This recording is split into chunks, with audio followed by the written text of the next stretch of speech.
नमस्कार, स्वागत है आपका अनादि न्यूज में। मैं हूं आपके साथ अभिषेक बड़ाचार्य। सबसे पहले नजर डालेंगे इस वक्त की पहली खबर पर। चुनाव प्रचार जो है अब थम चुका है, सड़कें जो है अब थोड़ी शांत है। राजधानी भोपाल से खबर, प्रचार थमने के बाद भी गर्मजोशी अभी भी बनी हुई है। सीएम शिवराज ने ट्वीट कर कांग्रेस पर निशाना साधा है। उन्होंने एक शेर के साथ कटाक्ष किया है कि नींद का क्या है, हमें प्रदेश की सेवा करने की ललक में आती नहीं, कांग्रेस की जाती नहीं। एक्चुअली बीजेपी के ऑफिशियल ट्विटर हैंडल से कांग्रेस ने जो सर्वे सैंपल जारी किया था, जिसमें कांग्रेस ने एक बार फिर से ट्विटर के द्वारा दावा किया कि वो 28 में थे, 28 सीटें जीतने जा रही है। अभी से 12 घंटे पहले ये ट्वीट किया गया था कांग्रेस के ट्विटर हैंडल से। उसको लेकर बीजेपी के ऑफिशियल साइट से ये बात जो है प्रचारित की गई थी और उसके बाद मुख्यमंत्री शिवराज सिंह चौहान ने अपने ट्विटर हैंडल से इसको रीट्वीट किया।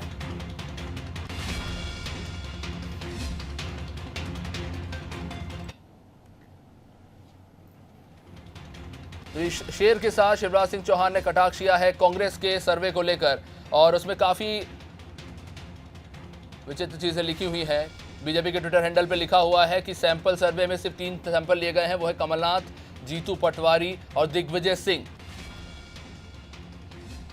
और इसको रीट्वीट करते हुए सीएम शिवराज सिंह चौहान ने लिखा है कि नींद का क्या है, प्रदेश की सेवा करने में हमें आती नहीं और कांग्रेस की कभी जाती नहीं। तो अब तक सड़कों पर प्रचार प्रसार जो था चल रहा था, जो अब थम चुका है और अब सोशल मीडिया पर वार पलटवार का दौर शुरू हो चुका है। इससे पहले भी सर्वे को लेकर कांग्रेस कई सारे दावे कर चुकी है कि वो 28 सीटों पर जीत दर्ज कर रही है।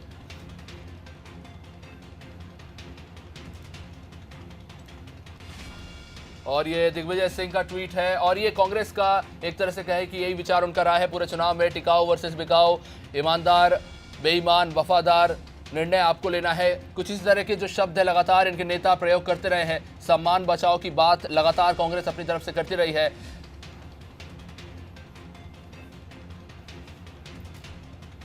तो ये आदर्शों की लड़ाई जो है लगातार कांग्रेस इसे बताती आ रही है और लगातार इसी तरह के जो है नैरेटिव क्रिएट करने की कांग्रेस कोशिश कर रही है। हमारे साथ जुड़े हुए हैं रत्नाकर त्रिपाठी जी, न्यूज़ हेड, उनसे बातचीत करेंगे इसी विषय पर। रत्नाकर जी, आज सड़कें काफ़ी खाली हैं, शांत हैं।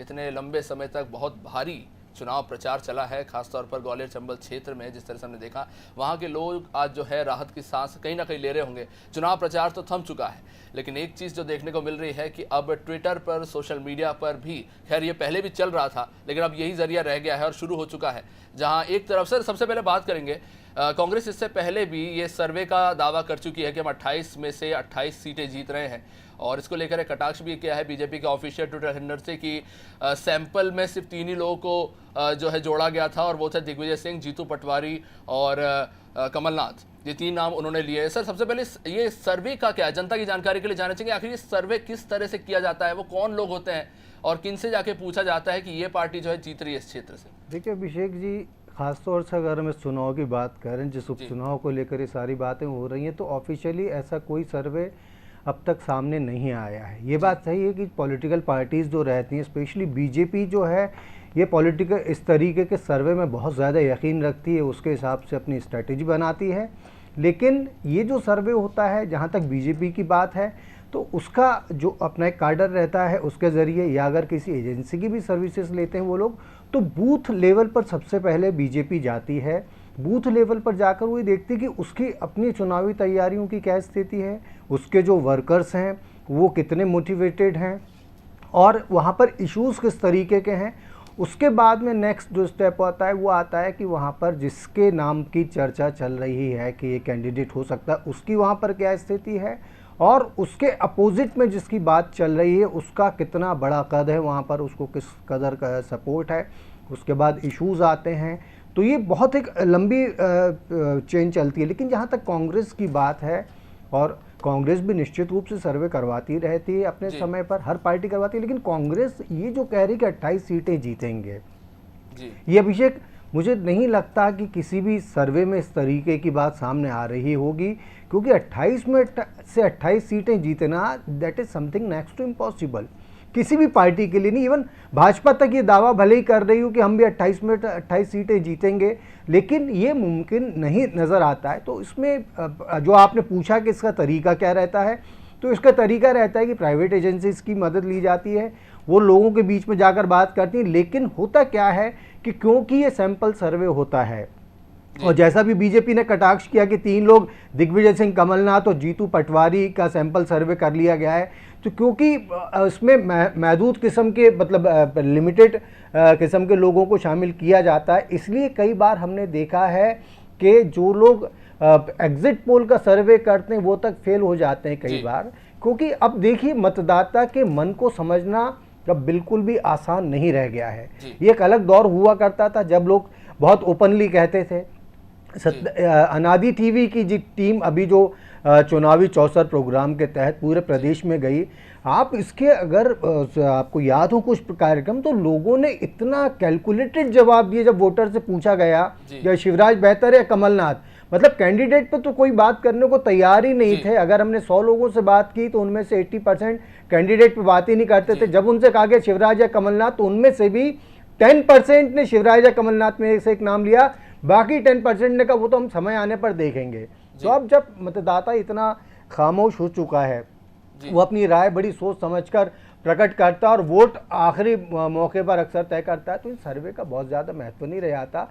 बस ये है कि अब क्योंकि आपको चुनाव प्रचार से अब फुर्सत मिल गई है, क्योंकि अब आप जनसभा कर नहीं सकते, इसलिए आपने ट्विटर वॉर शुरू कर दिया। कोई अपनी नींद ना आने की बात कर रहा है, कोई अपनी 28 के 28 सीटें मिलने की बात कर रहा है। तो ये एक तरीके का पॉलिटिकल अपना प्रोग्राम है जो दोनों पार्टीज मिलकर चला रही हैं। अभिषेक जी, रत्नाकर जी, अभी आपने जो बात कही कि क्षेत्र के जो लोग हैं उनसे पूछा जा रहा है कि शिवराज और कमलनाथ, सर ये जो आइडेंटिटी पॉलिटिक्स है, ज़्यादातर ये साउथ की राजनीति में या फिर हमने लोकसभा में जब चुनाव होते देखने को मिलता है कि नरेंद्र मोदी वर्सेस हु, इस तरह की चीज़ें होती हैं। अब ये देखने को मिल रहा है कि विधानसभा चुनाव में भी ये आइडेंटिटी पॉलिटिक्स जानबूझ के शायद डाली जा रही है। एक नैरेटिव क्रिएट करने की कोशिश है जहाँ प्रत्याशी की कर्मठता को दरकिनार करते हुए 2 इमेज क्रिएट किए जा रहे हैं कि कौन ज़्यादा बेहतर है, और इसको लेकर चुनाव लड़ा जा रहा है। क्या इसका प्रभाव देखने को मिलेगा? क्या प्रत्याशी बनाम जो उनके ऊपर बड़े जो नेता है उनको तवज्जो दी जाएगी? किस तरह से सर देखते हैं आप इसे? देखिए अभिषेक, इस चुनाव में बहुत क्लियर चीज़ है कि प्रत्याशी लगभग ना के बराबर महत्व रख रहे हैं।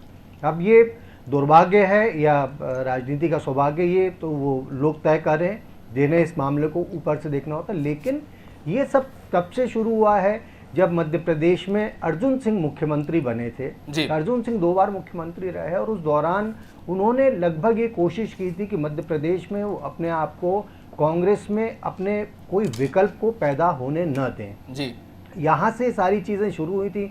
उसके चलते उनका मोतीलाल वोरा से बहुत लंबा राजनीतिक संघर्ष चला। वोरा जी आज भी हैं, अर्जुन सिंह दुर्भाग्य से हमारे बीच अब नहीं है। तो इस तरीके के उसके बाद में कांग्रेस में ग्रुपिज्म डेवलप होना शुरू हुआ, अलग अलग ग्रुप्स बन गए।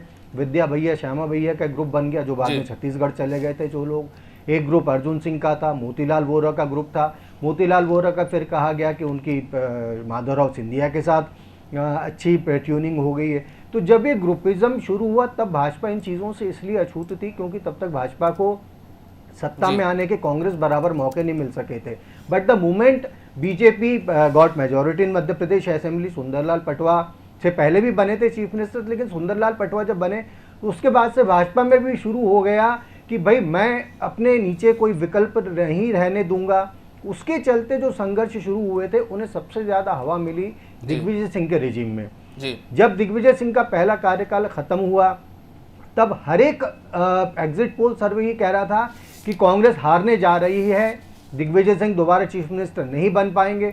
लेकिन जब दिग्विजय सिंह दोबारा चीफ मिनिस्टर बने तो सारे देश में एक मैसेज गया था कि ये आदमी अगेंस्ट ऑल ऑड्स जो है सफल रहा है।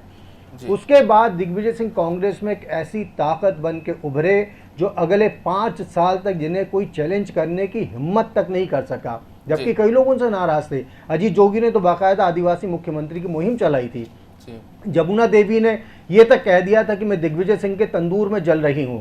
अखंड प्रताप जो अभी बीएसपी में चले गए हैं, उन्होंने दिग्विजय सिंह के खिलाफ मंत्री रहते हुए बगावत की थी, लेकिन दिग्विजय सिंह पर इसका कोई फर्क इसलिए एडवर्स नहीं पड़ पाया क्योंकि वो अपने आप में इतनी बड़ी ताकत के रूप में स्थापित हो चुके थे कि कांग्रेस तो कांग्रेस, अपोजिशन तक उनको इस बारे में मान के चलने लगा था कि फिलहाल 5 साल इस आदमी के लिए हमारा कोई भी असर, कोई भी कोशिश का असर पूरा नहीं हो पाएगा। जी। तो अब उसके चलते क्या हुआ है कि उसके बाद में जब उमा भारती चीफ मिनिस्टर बनी, बाबूलाल गौर चीफ मिनिस्टर बने और ये लोग बहुत जल्दी जब चले गए, तब एक बात बाहर जाने लगी कि भाजपा को सरकार चलाना नहीं आता है। उसके बाद आए शिवराज सिंह चौहान, 13 साल लगातार उन्होंने शासन किया और इस 13 साल के शासन के बाद में शिवराज सिंह चौहान ने स्थापित कर दिया कि बीजेपी में मध्य प्रदेश में फिलहाल उनसे बड़ा कोई कद नहीं है। तो अब क्या हुआ है कि एक दौर हमने दिग्विजय सिंह का ऐसा देखा, उसका शिवराज का हमने देखा, तो जाहिर सी बात है कि कमलनाथ जब 15 महीने के लिए मुख्यमंत्री बने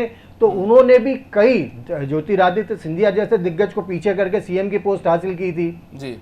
तो अपने आप में मान लिया गया कि ये फिर एक व्यक्ति पूजा का दौर मध्य प्रदेश में आ गया है।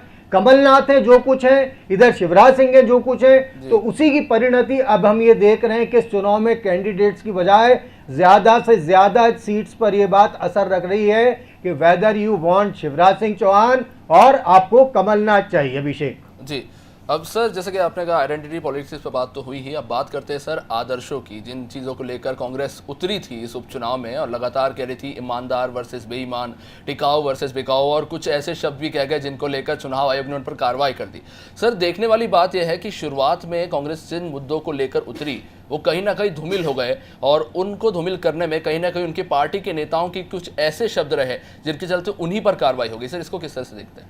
देखिए अभिषेक, जब ये चुनाव का माहौल शुरू हुआ था मार्च में, जब मध्य प्रदेश के बहुत बड़ा सियासी उलटफेर हुआ और शिवराज सिंह चौहान चीफ मिनिस्टर बन गए, तब निश्चित रूप से कांग्रेस इस स्थिति में थी कि एक सहानुभूति की लहर अपनी तरफ कर सकती थी जी। आज भी हम कई लोगों से बात करते हैं तो वो ये कहते हैं कि कमलनाथ सरकार अगर 5 साल चल जाती तो शायद वो कुछ काम कर लेती।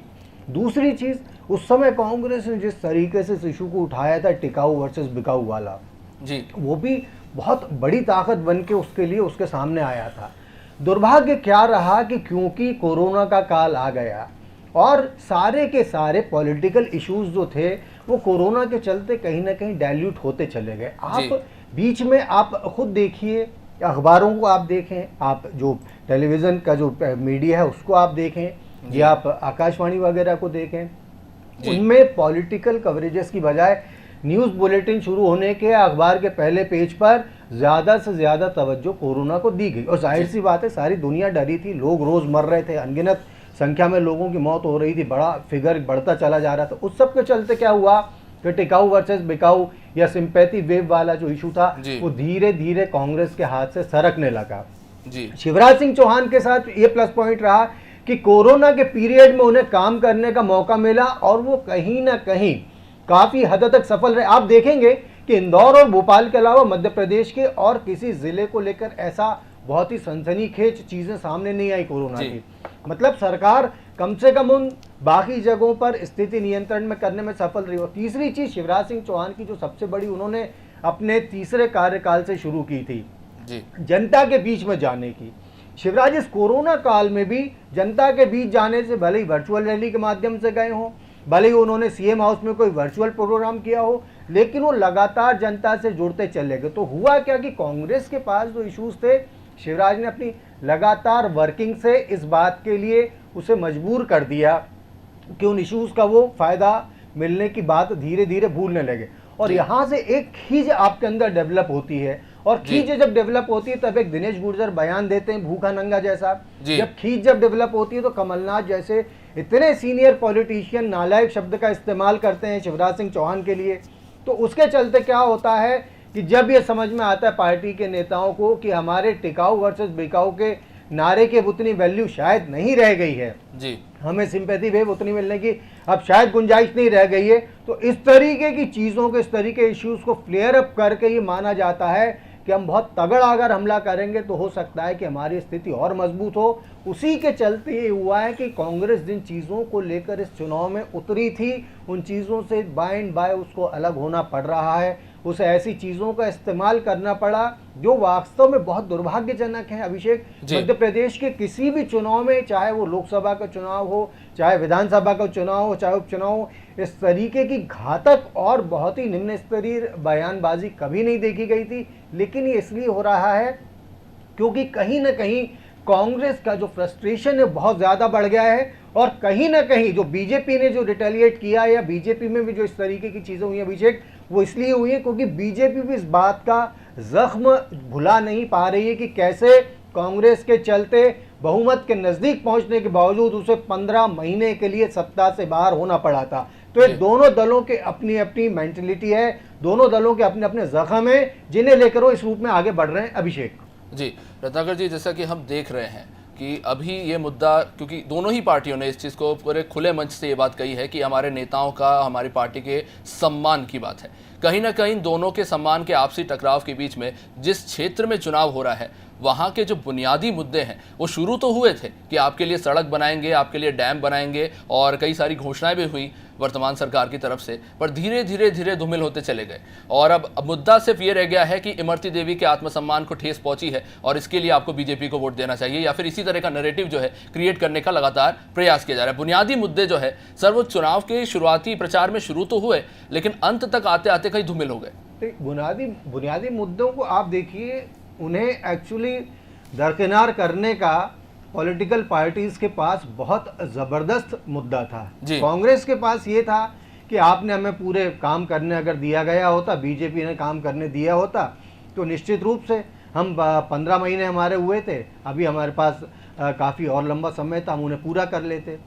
भाजपा की जहाँ तक बात है, तो भाजपा का ये कहना है कि भाई जिन लोगों को आपने मंत्री पद के लिए चुना था, जो 25 एमएलए हैं स्पेशली, कि उन्हें आप देखिए, हम फिर से आपके सामने लेके आप इन्हें जितवा दीजिए। कमलनाथ ने इन्हें काम नहीं करने दिया था, हम इन्हें मंत्री बना के काम करने। ये बड़ी दुविधा वाली स्थिति है कि जो पहले उनके क्षेत्र के विधायक थे वही फिर से वोट मांग रहे हैं किसी नई पार्टी से, और कई ऐसे क्षेत्र हैं जहां पर लोग कह रहे हैं कि साहब इनको हमने वोट देके जिताया, पर इन्होंने तो 15 महीने मुंह ही नहीं दिखाया।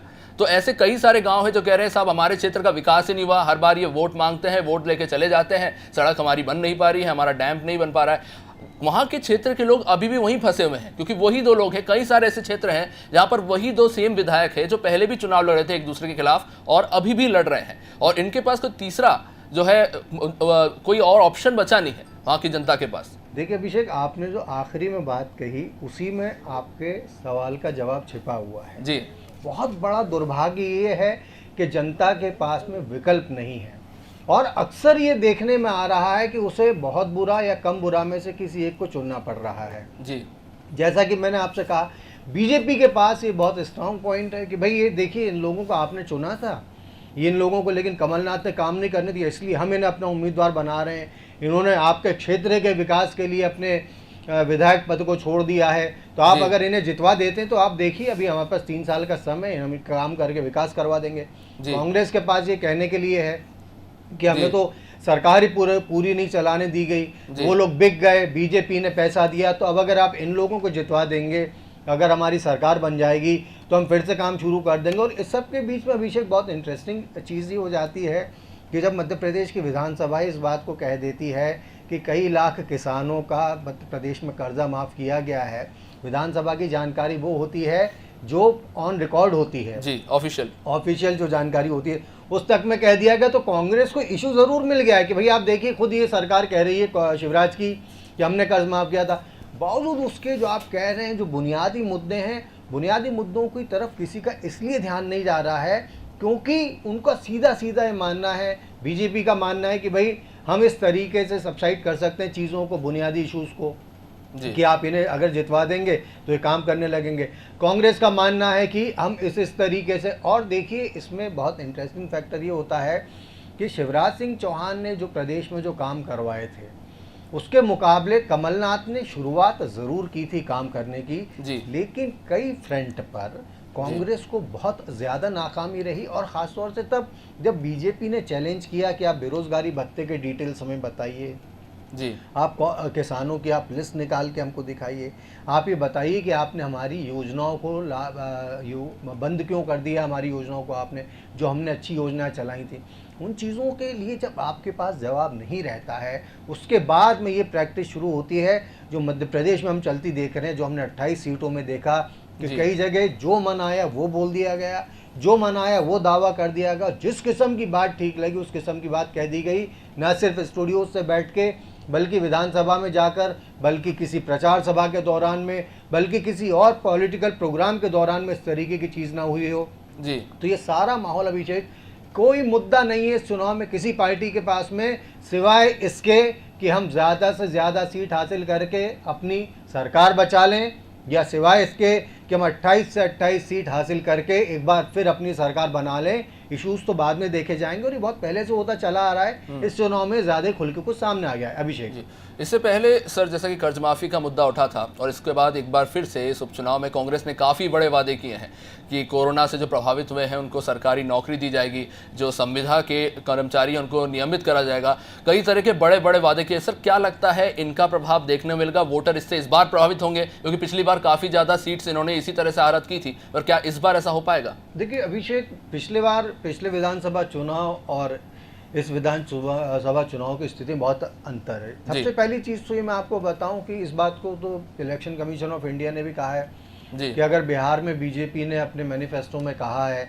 कि हम कोरोना की वैक्सीन लोगों को फ्री में देंगे, तो ये आदर्श आचार संहिता का उल्लंघन नहीं है। मध्य प्रदेश में भी कांग्रेस ने ऐसी बात कही है। लेकिन अभिषेक, आज की तारीख में अगर आप थोड़ी एक बात पे गौर करें तो 28 सीटों में से कोरोना लगभग सारे मध्य प्रदेश में फैला हुआ है, सारे देश की लगभग ये स्थिति है। आपने कोरोना की बात कर ली, आपने किसानों की बात कर ली, आपने बाकी तबकों की बात कर ली, आपने सब कर लिया जी। लेकिन उस सबसे चलते आपको 28 के 28 सीटें मिल जाएंगी, ये तो पॉसिबल है नहीं जी। बीजेपी को सरकार बचाए रखने के लिए 9 सीटों की जरूरत है केवल जी। तो अब आप अगर ये जो आपने बहुत लुभावने वादे किए हैं या जो आपने जो बातें कही हैं उनके चलते आप 28 सीटें जीतने की स्थिति में तो हो नहीं भाई। मतदाता जरूर आपसे प्रभावित होगा, हो सकता है आपका वोट परसेंटेज बढ़ जाए, but at the end of the day what matters, जीता कौन जी। 9 सीटें जीतनी है बीजेपी को, जो जीतना उसके लिए कोई बहुत बड़ी बात मुश्किल लक्ष्य नजर नहीं आता। 28 में से 9, आप इस बात को गौर करें, और वो भी वो सीटें, मतलब 9 सीटें तो जीतना बहुत बड़ी मुश्किल बात नहीं। दूसरी बात ये हमें ध्यान रखनी होगी कि पिछला जो विधानसभा चुनाव हुआ था, जो आपने कहा कि पार्टी ने बहुत ज़्यादा सीटें जीत ली थी कांग्रेस ने इसी तरीके की बातों से, उसका मेजर फैक्टर था राहुल गांधी का बयान कि 10 दिन में यदि कर्ज माफ नहीं हुआ तो मैं सीएम बदल दूंगा जी। ये फैक्ट था, राहुल भी जानते थे, सब जानते थे कि 10 दिन में मुख्यमंत्री, कोई भी मुख्यमंत्री पूरी तरह कर्ज माफ नहीं कर सकता। कमलनाथ भी उसमें नाकाम रहे, काफ़ी कुछ हद तक काम निश्चित रूप से हुआ होगा, लेकिन वैसा काम नहीं हो सका। तो सबसे बड़ा जो दिक्कत आ रही है जी कांग्रेस के सामने कि वो एक वादा, अभिषेक, हमारी इस बीच में अनादि टीवी की टीम मध्य प्रदेश के सभी 28 विधानसभा क्षेत्रों में गई और वहाँ लगभग सब जगह किसानों ने एक ही बात कही जी, हमारा कर्ज माफ नहीं हुआ, पहला। और दूसरा, उन्होंने कहा कि हमने तो कभी कहा ही नहीं था कि हमारा कर्ज माफ किया जाए। ये कांग्रेस ने खामखाम एक उम्मीद बना दी। हमने क्या किया, हमने बैंकों को इंस्टॉलमेंट देना बंद कर दी जी। हमने जो सरकारी सहकारी संस्था उनको इंस्टॉलमेंट देना बंद कर दी। तो क्या हुआ, हम डिफॉल्टर की सूची में और आ गए, हमें खाद बीज का पैसा नहीं मिल पा रहा है, अगला लोन मिलना तो बहुत दूर की बात है। तो हुआ ये कि एक अधूरा जो वायदा था, इसकी फांस कांग्रेस को बहुत गहरी जा चुकी है, क्योंकि उसके कई इस तरीके के कई जो असर सामने आए। भाई एक असर आपका ये सामने आ गया कि किसान आपसे इस बात पे नाराज हो गए कि हमने तो कहा नहीं था, आपने कहा था कर्ज माफ करेंगे। दूसरा ये हुआ कि हमारा किया नहीं गया। तीसरा, हम डिफॉल्टर हो गए। चौथा, ही हमें खाद बीज के लिए पैसा नहीं मिल पा रहा है। पांचवा ये कि उससे हमारे जो है पूरी तरीके से हमारी अर्थव्यवस्था पे असर पड़ा है। तो किसान पहले ही किसान था, सारे जो तबके थे प्रदेश के पहले ही कोरोना के चलते जो प्रतिबंध लगे उनसे अपनी व्यावसायिक गतिविधियों में दिक्कत महसूस कर रहे थे। लेकिन सबसे बड़ा जो आपने खुद ने एक इशू उठाकर अपने गले में सांप बनाकर टांग लिया, वो बहुत महंगा पड़ गया। तो अब क्या है कि कांग्रेस पर किसान सहित आम जनता भी उतना भरोसा नहीं कर पा रही है जितना उसने 2018 के विधानसभा चुनाव के समय किया था। अभिषेक जी, तो सर सबसे आखिरी सवाल लूँगा, सीमित समय हमारे पास। सबसे महत्वपूर्ण चीज़ हमने देखी कि पॉलिटिकल पार्टीज़ के कुछ प्रमुख हथियार होते हैं, आइडेंटिटी पॉलिटिक्स, जातिवाद, उसके बाद लोक लुभावने वादे और धार्मिक ध्रुवीकरण।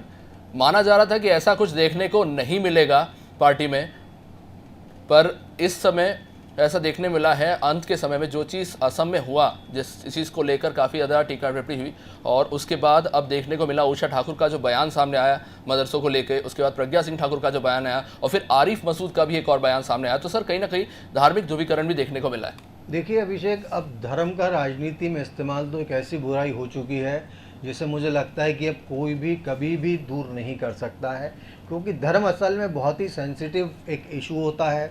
और पॉलिटिकल पार्टीज हों चाहे कोई भी हो, वो अपने फ़ायदे के लिए धर्म का इस्तेमाल करने से नहीं चूकते हैं। दरअसल उषा ठाकुर ने जो कहा या साध्वी प्रज्ञा सिंह ठाकुर ने जो कहा। रत्नाकर जी, आपको रोकना चाहूंगा, हमारे साथ बीजेपी से राजेश अग्रवाल जी और कांग्रेस से ब्रिजेश पांडे जुड़ गए हैं। नमस्कार रजनीश जी, स्वागत है आपका। आपको आवाज आ रही है? जी जी जी। प्रचार प्रसार थम चुका है और अब ट्विटर पर सर पॉलिटिक्स देखने को मिल रही है। कांग्रेस का जो स्टार्टिंग स्टैंड था ईमानदार वर्सेस बेईमान, वही अभी भी है। दिग्विजय सिंह ने आज एक बार फिर से उसी मुद्दे को लेकर ट्वीट किया है। और जो कांग्रेस का एक और सर्वे है, इससे पहले भी उन्होंने एक सर्वे किया था और एक बार फिर से उसी सर्वे को डाला गया है, उसको लेकर क्या कहना चाहेंगे रजनीश जी? देखिए, आप क्या कहना चाहेंगे? मुझे लगता है कि आपका मत भी वही होगा जो बाकी लोगों का मत है कि ये जो केवल और केवल मजाक जो बना के रखा हुआ है इन्होंने अपनी ट्विटर हैंडल का, वो उजागर होता है, क्योंकि मजाक से अलावा कुछ है नहीं। इनको मुबारक हो, ये तो 28 में से 30 सीटें भी अपने आप को दे लें अपने ही सर्वे में, तो उनको मुबारक हो। लेकिन ये सच्चाई कल मतदान होगा। मतदान जिस प्रकार होगा, जिन मुद्दों के आधार पर होगा, उन मुद्दों का बखूबी अभी बताया गया। किसान के साथ में जो ठगने का काम हुआ, धोखा देने का काम हुआ, सिस्टमेटिक यानी सिस्टम से ठगने का काम। आपकी सरकार बनने के बाद में सिस्टम के माध्यम से जिस प्रकार धोखा देने ठगने का काम किसान को हुआ, जो डिफाल्टर बनाने वाली बात बता रहे थे, किसान को उसका खामियाजा भुगतना पड़ा है। तो दूसरी सबसे बड़ी बात है युवाओं के साथ में, महिलाओं के साथ, गर्भवती महिलाओं को 16,000 मिलते थे, शहरी जनजाति महिलाओं को 1,000 खाते में मिलते थे, 2.25 लाख महिलाओं के खाते में जाते थे, सब बंद कर दिए थे। सबल योजना बंद कर दी थी, विकास की परियोजनाएं बंद कर दी थी, ठेकेदारों को बुलावा आने लगे थे, व्यापारियों से वसूली होना शुरू हो गई थी। तो मुद्दा ये है जिनके जीवन में हाहाकार और त्राहिमाम कमलनाथ जी ने लाई सरकार के 15 महीने के दौरान, वो मुद्दा है। मुद्दा ये कोई भी यहाँ वहां दाएं बाएं की बातें करेंगे तो मुद्दा वो नहीं बनेंगे, मुद्दा वही बनेंगे जो झेला है, देखा है, भोगा है जनता ने। और 28 विधानसभाओं जैसा लोकसभा में जवाब दिया था, सबसे ज्यादा अंतर से जीतने वाले भाजपा के सांसद मध्य प्रदेश के रहे। 4 लाख, 5 लाख, 3 लाख, और एकमात्र सीट जो जीत पाए वो भी हारते हारते बचे हैं कुछ हजार से। जी जी। तो मुझे लगता है कि जनता ना समझ नहीं है। बाकी जो ट्विटर की आप बात कर रहे हैं तो ट्वीटी संप्रेषण का तरीका है, लेकिन अगर जनता से वो मुद्दा कनेक्ट नहीं होता तो हवाबाजी करते रहते। दिग्विजय सिंह जी हमारे लिए तो शुभंकर हैं, कांग्रेस के लिए बंटा ढार है, क्योंकि अभी प्रदेश का बंटा ढार उन्होंने 10 सालों में किया, बाकी पर्दे के पीछे रहकर कमलनाथ सरकार का बंटा ढार करने में योगदान दिया। जी जी। रत्नाकर जी कुछ सवाल पूछना चाह रहे हैं, सुन लीजिए। जी रजनी जी नमस्कार, मैं रत्नाकर त्रिपाठी। जी नमस्कार। रजनी जी, बहुत एक इंटरेस्टिंग चीज़ सामने आई है चुनाव प्रचार के आखिरी चरण ख़त्म होने के बाद में, कि कल देर रात आरिफ मसूद की गिरफ्तारी कर ली गई और उसके बाद वो कानूनी रूप से जमानत पर रिहा हो गए। ये गिरफ्तारी करने में क्या कोई टाइमिंग है या ये विलम्ब कैसे हो गया, क्योंकि चुनाव से जुड़ा ही मामला देखा जा रहा है अब इसको? देखिए, आरिफ मसूदों को और फूल सिंह बरैयाओं को संरक्षण देने का काम, उनको लाइमलाइट देने का काम, उनको महत्व देने का काम कमलनाथ जी और कांग्रेस ने किया। आप पूछिए उनसे किस प्रकार से उन्होंने इस प्रकार का आंदोलन खड़ा करने, प्रदर्शन खड़ा करने का काम किया है मध्य प्रदेश की राजधानी भोपाल में, आतंकवाद के समर्थन में। जी। आतंकवाद के समर्थन में। और जब पुलिस कार्रवाई करती है तो आप सवाल खड़ा कर, आप मतलब कांग्रेस सवाल खड़ा करना शुरू कर देती है। स्टार प्रचारक आरिफ मसूद कांग्रेस के विधायक, आरिफ मसूद इन 28 विधानसभा में प्रचार करने की भूमिका निभाने वाले। तो आप क्या करना चाहते हो, किस आधार पर करना चाहते हो? और पुलिस कार्रवाई करेगी, पुलिस ने तो सख्ती से कार्रवाई करनी चाहिए। इस प्रकार की सोच, इस प्रकार की मानसिकता को कुचल देने का काम होना चाहिए जो आतंकवाद के समर्थन में होता है। अग्रवाल जी निश्चित रूप से पांडे जी से भी जवाब लेना हाँ चाहेंगे जी। इस पर? ब्रजेश पांडे जी, आरिफ मसूद वाले एपिसोड पर भी आपने सुना भाजपा प्रवक्ता रजनीश अग्रवाल जी ने जो कहा कि सख्ती से इस तरीके की कार्रवाई की जानी चाहिए। आखिर इस रैली का क्या औचित्य था? क्या कांग्रेस समर्थन करती है आरिफ अकील ने, जो आरिफ मसूद ने माफ की जो रैली की भोपाल में? देखिए, आरिफ मसूद जी ने जो भी रैली किया, ये उनकी अपनी व्यक्तिगत रैली थी, उसमें कांग्रेस पार्टी का कोई लेना देना नहीं था। और आरिफ मसूद वाले मसले पे कांग्रेस पार्टी ने पहले दिन ही स्पष्ट कर दिया था, हमारे यहाँ से ऑफिशियली भी कह दिया गया था। वो एक विधायक ने अपनी वहाँ की जनता जनार्दन के साथ मिल करके रैली की थी। कांग्रेस पार्टी देश की किसी भी आतंकवादी घटनाओं में किसी तरह से किसी भी व्यक्ति को सपोर्ट नहीं करती। और कोई व्यक्ति अगर व्यक्तिगत लोकतंत्र में अभिव्यक्ति की आजादी है, बोलने की आजादी है 19(1)(a) के तहत, इसलिए अगर कोई व्यक्ति ऐसा करता है इसकी रिस्पॉन्सिबिलिटी उसकी होती है। लेकिन सबसे बड़ी बात ये है कि भारतीय जनता पार्टी ने उसी समय इस पर कदम क्यों नहीं उठाया? भारतीय जनता पार्टी इतनी देर तक, इतने समय तक प्रतीक्षा क्यों करती रही? भारतीय जनता पार्टी ने उस समय इस चीज पे कार्रवाई किया जब कल चुनाव की बेला समाप्त हो गई थी और प्रचार प्रसार थम गया था। इनकी टाइमिंग गलत है, इनकी सोच गलत है, इनके मन में खुद राष्ट्र की बात करते हैं, राष्ट्र विरोधी शक्तियों में खुद सम्मिलित रहते हैं। इसलिए इनकी पूरी तरह से मैं इस भारतीय जनता पार्टी के निर्णय की भर्त्सना करता हूँ, उसको और पहले करना चाहिए था। पांडे जी, आपने कहा कि कांग्रेस पार्टी इस तरीके कांग्रेस से बाहर नहीं करेंगे। एक मिनट कांग्रेस से बाहर नहीं करेंगे। स्टार प्रचारक का दर्जा देके पूरे अभियान का जिम्मा सौंपेंगे, पालेंगे, पोसेंगे, संरक्षण देंगे। कमलनाथ निंदा तक नहीं करेंगे। कमलनाथ जी का एक ट्वीट, एक बयान, एक किसी भी प्रकार की विज्ञप्ति कमलनाथ जी के नाम से पीसीसी अध्यक्ष बतौर हो तो बताइए। जी, मैं भी यही पांडे जी संरक्षण दिया, इस सोच को संरक्षण दिया, आतंकवाद को संरक्षण देने का काम कांग्रेस करती रही है और आरिफ मसूदों को पैदा करके उनको पालने पोसने का काम करती रही। मैं भी पांडे जी से यही सवाल करना चाह रहा था। पांडे जी, आपने कहा कि कांग्रेस पार्टी इस तरीके की विचारधारा का कभी समर्थन नहीं करती। मैं केवल आपसे पूछ रहा हूँ कि आरिफ मसूद का इस मसले पर आपकी पार्टी समर्थन करती है या नहीं करती है? देखिए, मैंने आपको स्पष्ट रूप से बता दिया है कि आरिफ मसूद जहाँ से विधायक हैं वहाँ के रहवासियों ने मिलकर के रैली निकाली थी। अरे भाई, लेकिन नेतृत्व तो पांडे जी कांग्रेस के स्टार प्रचारक हैं कि नहीं, सूची में बात तो पूरी कर लूं। जी, मैं अपनी बात सूची में है कि नहीं, ये ज्ञान प्रवचन बंद करो भैया। फ्रांस वाले मसले पर समर्थन देने का काम करते हो, आरिफ मसूदों को पैदा करके रजनी जी एक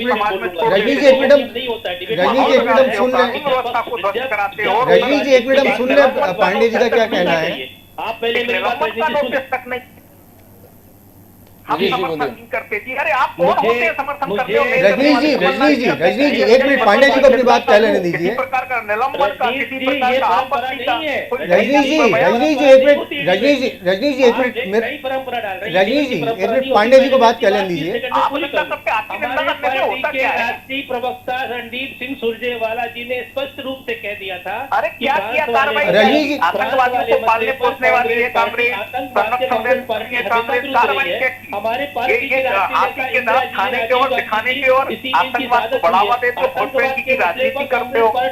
दो तीन आतंकवाद के आप लोग मध्य प्रदेश में नहीं पूरे देश में इस प्रकार की प्रवृत्ति को बढ़ा देते भरैया से सबको पैदा करके आपने रजनी जी, यहाँ मैं एक सवाल आपसे पूछना चाहूंगा। रजनी जी कृपा पूर्वक अपनी पूर्ववर्ती पीढ़ियों की बातों को भी सोचिए और निर्णय को सोचिए। कांग्रेस पार्टी ने हमेशा इसकी निंदा किया है।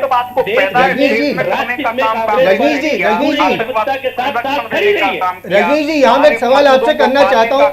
यहाँ मैं एक सवाल रजनी जी से करना चाहूंगा। रजनी जी, प्रवृत्ति को बढ़ावा देते हो। रजनी जी जैसे लोग संरक्षण देने का काम रजनी जी, यहाँ मैं एक सवाल आपसे करना चाहूंगा। निंदा की कमलनाथ जी ने, निंदा की रजनी जी ने निंदा की, आलोक जी ने निंदा की, वो विधायक हो नेता प्रतिपक्ष कमलनाथ जी निंदा की नहीं। रजनी जी, यहाँ मैं एक सवाल आपसे पूछना चाहूंगा। नहीं की प्रियंका गांधी ने निंदा की नहीं की।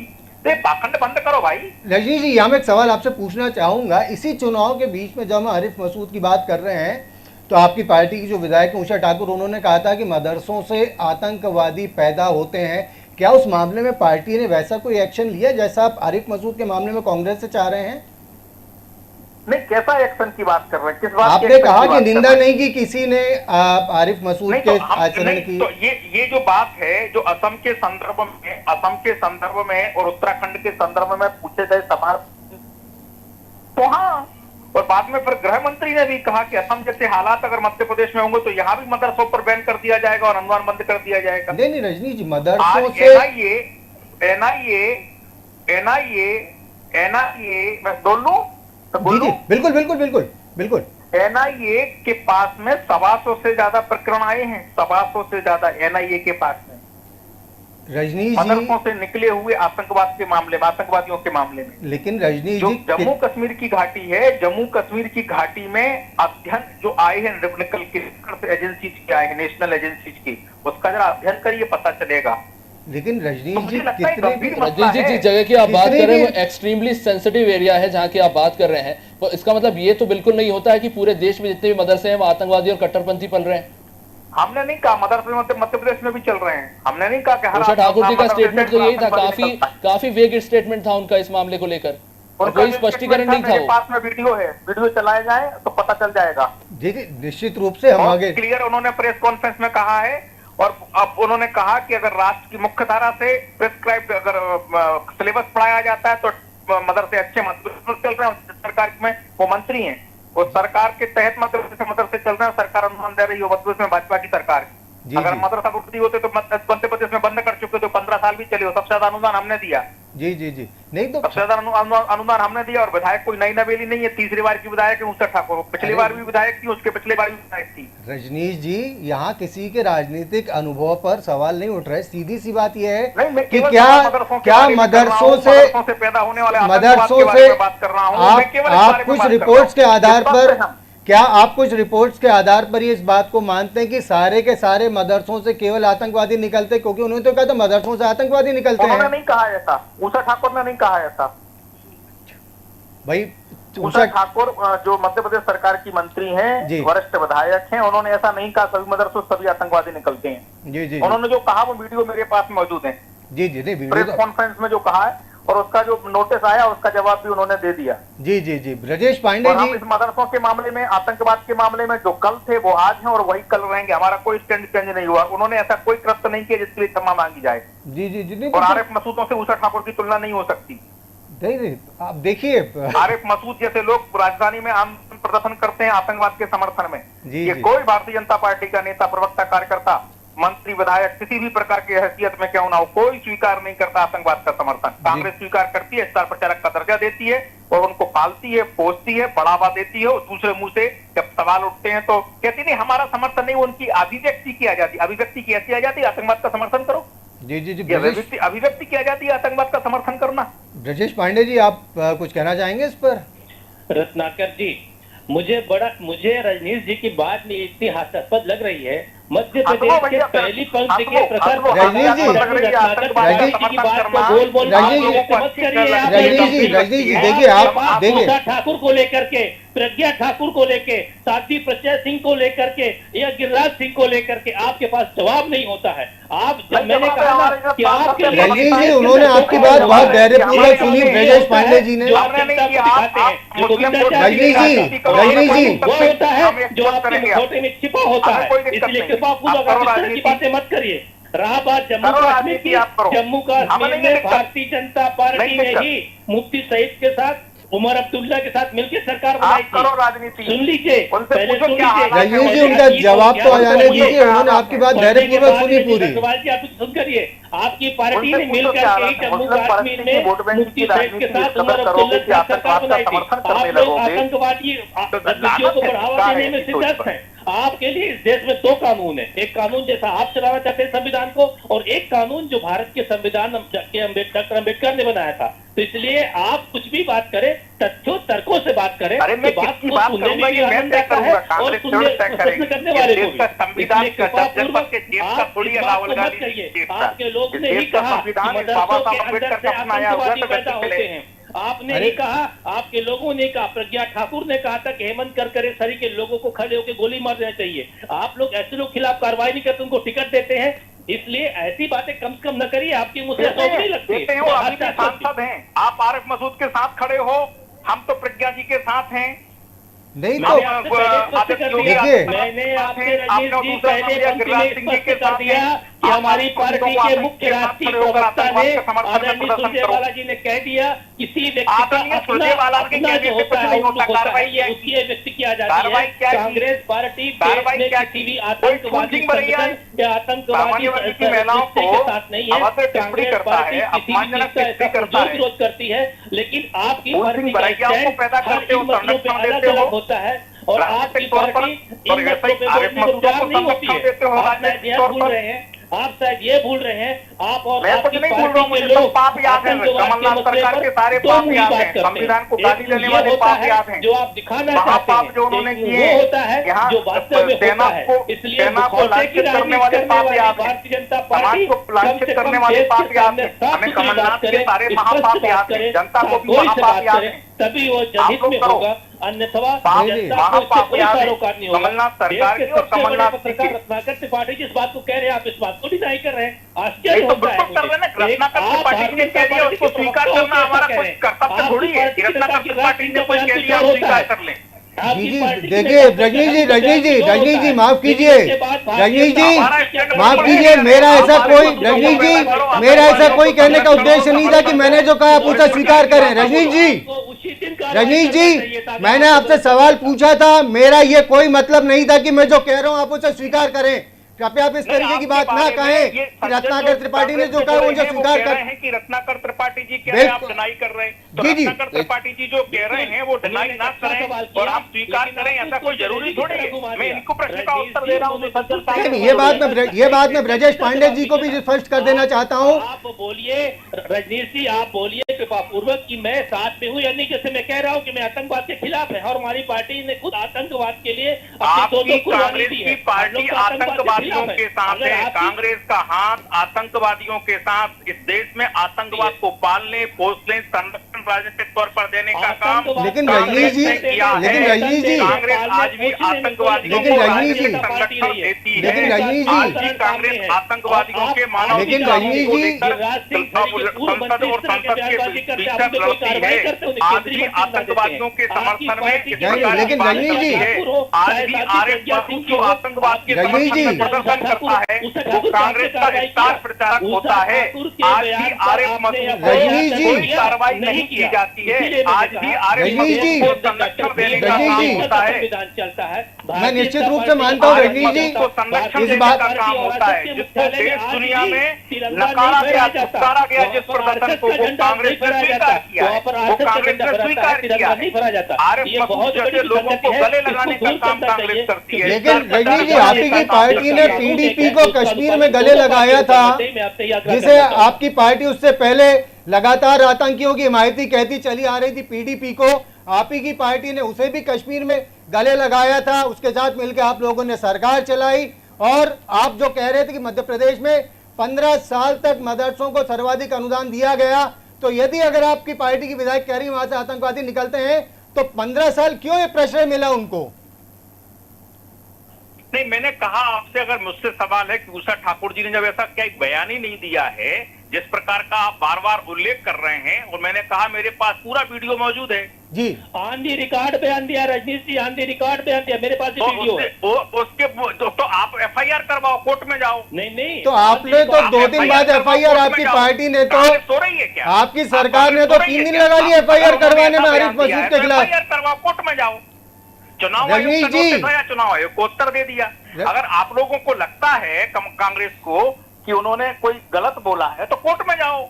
रजनीश जी, लेकिन आपकी सरकार ने तो, उन्होंने जो पूरा प्रेस कॉन्फ्रेंस में बोला है, वीडियो मेरे पास प्रेस कॉन्फ्रेंस का उसी समय उसी तत्काल मेरे पास में मौजूद हुआ, मैंने उसको पूरा सुना और उन्होंने जो कहा मैंने भी आपके चैनल पर दोहराया है। जी जी, उसमें कतई किसी प्रकार का कोई संशय कोई संदेह नहीं है। जी जी, लेकिन रजनीश जी जो आप एक बात कह रहे हैं कि अगर ऐसा है तो कांग्रेस को उसके खिलाफ कोर्ट में जाना चाहिए, तो राज्य में तो आपकी सरकार है, तो आरिफ मसूद के मामले में इतना समय क्यों लग गया एफआईआर करवाने में?